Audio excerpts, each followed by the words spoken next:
Hello, this is Charlie with Chardog Car Reviews, and today we'll be bringing you guys a new video on how to jumpstart your car. As the weather gets colder and winter starts coming along, it's very beneficial for you to know how to do this.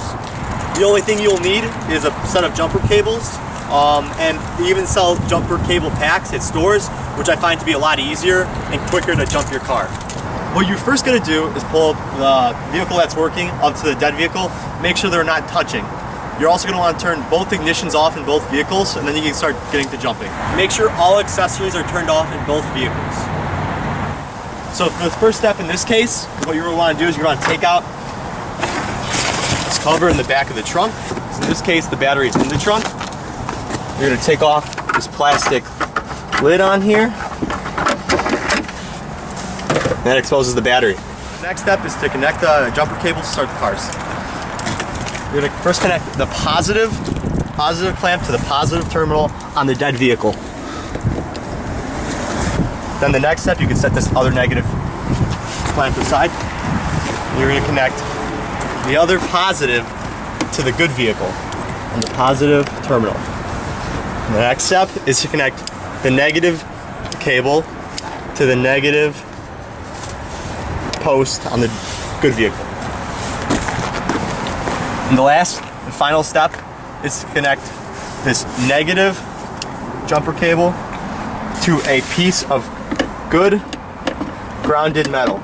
In this case, I'm using a trunk latch, and it's not rusted and it's not a painted surface, so it should work just fine. Now in this case, I used the metal trunk latch for my ground on the dead vehicle. But in most vehicles, where the battery's in the engine bay, you can use, for example, a strut tower, as long as it's a piece of metal that doesn't have any rust on it and it's not painted. After you connect the jumper cables, then you can turn on the good vehicle and let it run for a little bit. This way, the dead vehicle can get a charge. If after a few minutes the dead vehicle does not start up, you can bring up the RPM to about 2,000 on the good vehicle and let the dead vehicle charge a little bit. After a few minutes, you could then start to turn over the dead vehicle.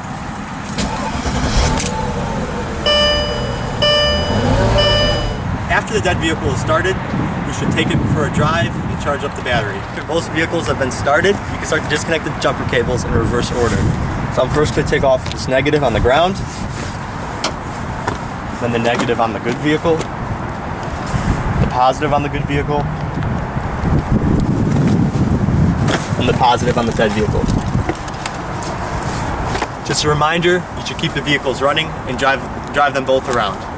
To summarize the steps of how to jumpstart a vehicle, all you really need to know is positive clamp on the dead vehicle, the positive clamp on the good vehicle, the negative clamp on the good vehicle, and then finally the negative clamp on the ground of the dead vehicle. This is Charlie with Chardog Car Reviews. I hope you found this video helpful, and if you did, please like, share, and subscribe. I look forward to seeing you guys in the next video.